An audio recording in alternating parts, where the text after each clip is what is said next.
All right, this is a beautiful imaginary episode 1. So if you remember yesterday, I did an intro video, just talked about how I want to do these daily videos documenting my art process, specifically in reference to this big mural that I'm working on, which I'll get to here in a second.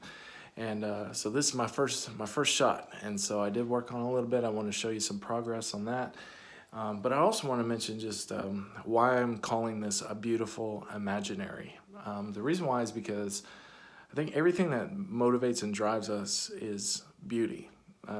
We want to be happy, and the things that make us most happy are those things that we find to be beautiful. That's what attracts us, that's what drives us, that's what motivates most everything we do. And so I wanted to create a work of art that when someone looked at it, they said, wow, that's beautiful. Not, man, he's got a good, best-selling book, or he was featured in this museum or this art show. I don't want any of that. What my goal with this is that someone will look at it and say, wow, that is beautiful. That's what motivates all my art and everything that I do with creation. So that's one thing. And then the second thing too is I do a lot of promotion on social media, trying to get my book out, trying to get my art out, trying to get my brand out.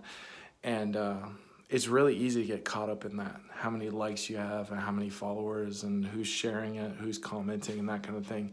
And I thought, man, this is a good way to break from that. Now, it's ironic because I'm doing these videos and posting them on social media, but by doing this artwork and really focusing on this process, it really cuts out all of that.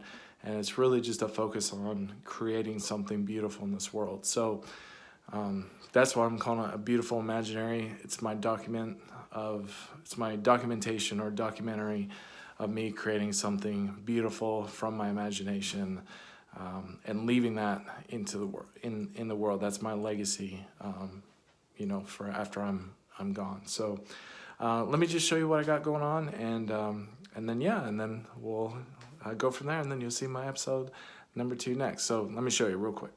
So if you remember, I showed you yesterday, here's our mural here, 11 by 4. And you see I started a bit in the middle. I told you yesterday that I had started this part over the summer. And basically what this piece is going to be is kind of influenced, or really comes from the book of Revelation in the Bible, kind of the end of the world stuff. But it's not just that. It's kind of an overarching meaning of life kind of summary of the Bible as best I can on this big piece of paper. So there's going to be a lot of symbolism, a lot of allusions, a lot of direct references to the Bible and religious themes. So that's why you see in the middle there's Jesus. He's sitting on a throne, and it's also a tree. And so you see the kind of the design behind him here, and there's the trunk here. And then he's got a staff that's budding, representing Aaron's staff. And he's got kind of like a halo representing the sun. And then below, down here, is going to be the cup featuring the Eucharist or communion. And he's got the scroll of history, and then, obviously the marks from the cross.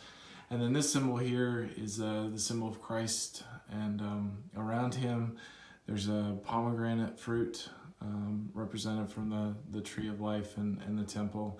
And then over here is going to be the 24 elders are going to surround him. And so on this side there'll be 12, and then on that side there'll be 12. And then up top is the woman from Revelation, Queen of Heaven reference.